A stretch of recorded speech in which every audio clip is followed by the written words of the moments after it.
Nah, sama sekali Bitcoin tuh nggak ada bentuk fisiknya, nggak ada. Itu cuma ada di dunia maya, nggak bisa disentuh. Pokoknya, itu cuma uang dalam bentuk digital. Tapi, ini beda dengan uang digital lain yang pernah kita lihat sebelumnya. Bitcoin ini beda banget. Apa yang bikin beda? Ini bukan uang yang dicatat di database atau catatan perusahaan. Ini bukan uang digital yang mewakili utang kepada bank sentral atau pemerintah. Ini juga bukan uang digital yang dikeluarkan oleh suatu negara, bank sentral, atau oleh seorang raja. Ini adalah bentuk uang digital di internet yang dikeluarkan melalui komputasi yang rumit dan butuh banyak energi. Ini dicatat secara bersamaan di setiap komputer yang ikut dalam jaringan Bitcoin. Dan ini divalidasi secara independen oleh setiap komputer yang ikut dalam jaringan Bitcoin. Nggak bisa dipalsukan, nggak bisa disensor, nggak bisa disita atau dibekukan. Sebagai informasi, bisa dikirim kemana aja di dunia. Bisa diverifikasi secara independen oleh siapapun yang menerimanya. Dan yang paling penting, ini nggak dikendalikan oleh siapapun. Dalam transaksi antar individu, nilainya nggak dikendalikan, penerbitannya nggak dikendalikan, kepemilikannya nggak dikendalikan. Langsung dari satu orang ke orang lain tanpa perantara. Misalnya, kalau aku pakai ponsel aku untuk bayar Bitcoin ke seseorang di ruangan ini. Aku bikin transaksi digital yang mengakui bahwa sejumlah Bitcoin yang jaringan tahu itu milikku melalui bukti tanda tangan digitalku. Aku udah mengizinkan transfer nilai itu ke pemilik Bitcoin lain yang nantinya lewat tanda tangan digital mereka sendiri, lewat kunci kriptografi mereka sendiri bakal bisa ngendaliin Bitcoin itu. Nah, sekarang, soal tanda tangan digital atau kunci kriptografi, kamu nggak perlu tahu apa-apa. Waktu kamu pakai Bitcoin, kamu akan lihat aplikasi di HP atau desktop kamu. Aplikasi ini bilang ke kamu kalau kamu punya 3 Bitcoin. Seperti alamat email, aplikasi ini memungkinkan kamu masukkan alamat penerima yang berupa nomor. Kamu juga bisa pilih jumlah Bitcoin yang kamu mau transaksikan. Dan di aplikasi kamu, ketika kamu klik kirim, itu akan pakai tanda tangan digital dan kunci pribadi yang tersemat di perangkat kamu untuk membuat dan menandatangani transaksi yang dikirim ke seluruh jaringan Bitcoin dan bilang, aku udah transfer nilai ini. Lalu sekarang seluruh jaringan tahu kalau nilai ini sekarang milik seseorang yang lain. Mereka nggak tahu siapa orangnya, nggak ada yang tahu. Waktu kamu melakukan transaksi Bitcoin, itu nggak ada hubungannya dengan identitas. Kamu nggak perlu bikin akun, nggak perlu registrasi, nggak perlu kasih KTP, nama, lokasi, alamat, umur, jenis kelamin, ras, agama, kewarganegaraan. Semua keterangan ini sama sekali nggak perlu. Bahkan kamu nggak perlu jadi manusia. Kamu ketawakan, tapi ini beneran.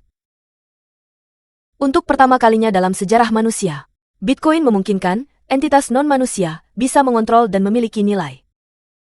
Dalam sistem hukum di dunia, ini aneh karena hal seperti ini kita belum pernah lihat. Kita punya fiksi hukum tentang korporasi. Dan korporasi bisa memiliki nilai, tapi korporasi hanya bisa eksis sebagai asosiasi antara manusia yang hidup.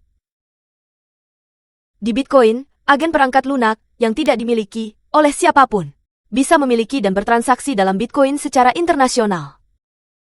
Ini menciptakan beberapa kemungkinan yang sangat menarik, dan juga di masa depan, bagi entitas tertentu ini sangat mengganggu. Sistem kecerdasan buatan, atau AI, tanpa melibatkan manusia, bisa memiliki dan mengendalikan uang. Kamu bisa punya korporasi yang nggak ada direkturnya, nggak ada manusia yang mengendalikan. Semuanya dikendalikan oleh perangkat lunak. Tapi, balik lagi ke orang, kalau kamu adalah orang yang udah bikin atau download dompet Bitcoin. Siapa yang bisa pakai Bitcoin? Kamu harus lulus tes yang rumit untuk memasang perangkat lunak ini. Kamu harus bisa download aplikasi. Itu aja.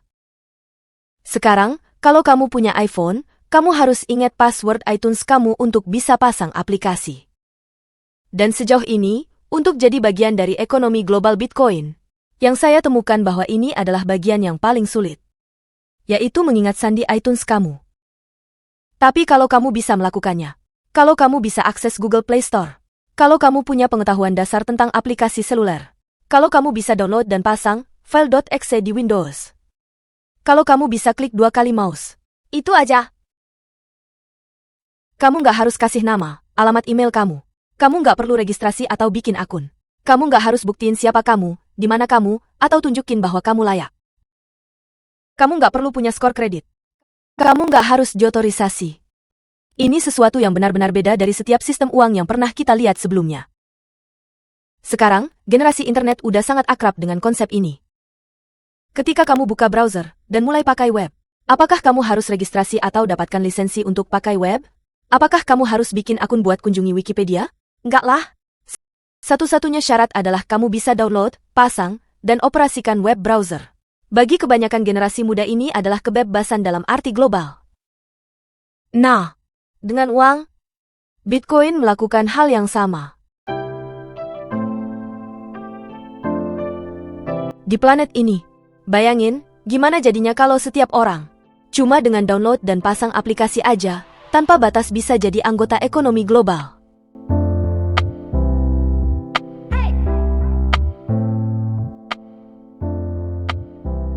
Yang dimanapun di dunia, memungkinkan orang untuk kirim dan terima uang seenaknya. Tanpa terputus, 24 jam sehari selama 11 tahun terakhir. Dengan biaya yang gak tergantung pada jumlah uang yang kamu kirim, tapi cuma bayar untuk kapasitas yang kamu gunakan di jaringan. Kamu bisa kirim transaksi Bitcoin dengan biaya sekitar $1. Dan gak masalah kalau kamu kirim $1 atau $100.000, kamu tetap bayar $1. Gak peduli kalau kamu kirim dari sini ke provinsi lain di Indonesia, atau dari sini ke ujung bumi yang lain. Gak peduli kalau kamu individu atau korporasi, atau kalau kamu kirim ke individu atau korporasi. Gak peduli kalau kamu kirim ke seseorang yang kaya atau yang miskin. Kamu bisa.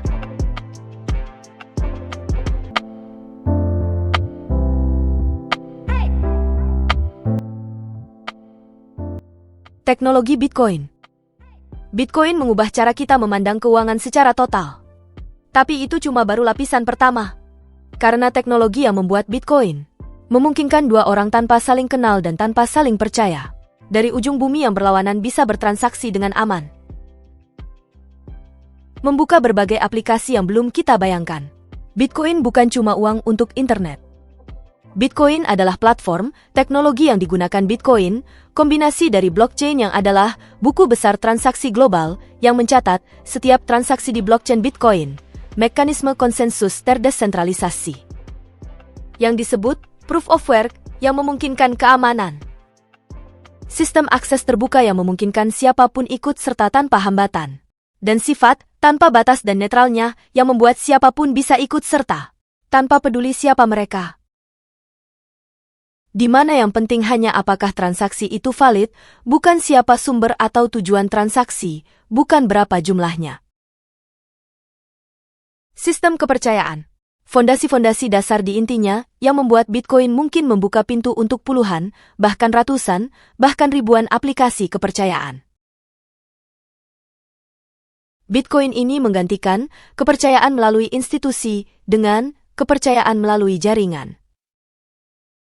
Selama berabad-abad, masyarakat manusia berdasarkan pada fakta bahwa untuk mengkoordinasi aktivitas antara banyak orang, kita harus punya sesuatu yang bisa dipercaya. Dan sampai sekarang, jawaban terbaik untuk masalah itu adalah di institusi, sekelompok orang yang diatur oleh aturan.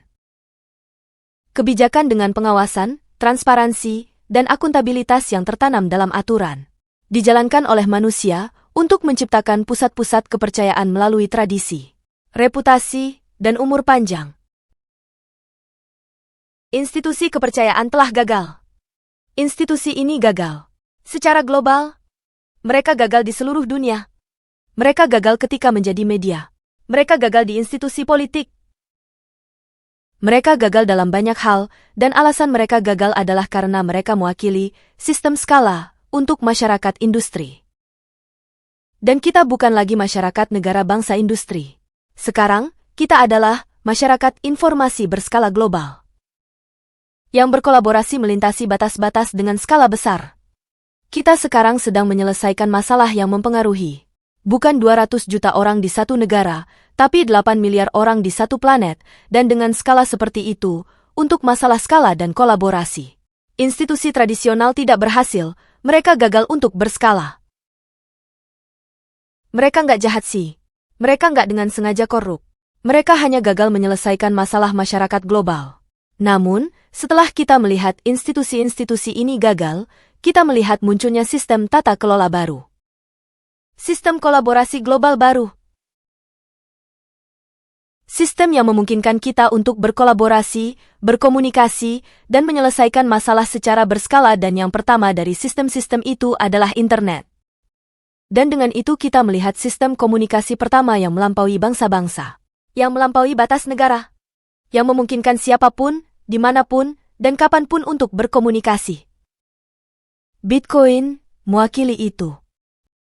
Yang terjadi pada uang, itu mewakili dari yang hanya sistem uang yang sentris kepada jaringan yang melampaui negara dan bangsa, sistem uang yang berskala dan memungkinkan orang untuk berkolaborasi secara global.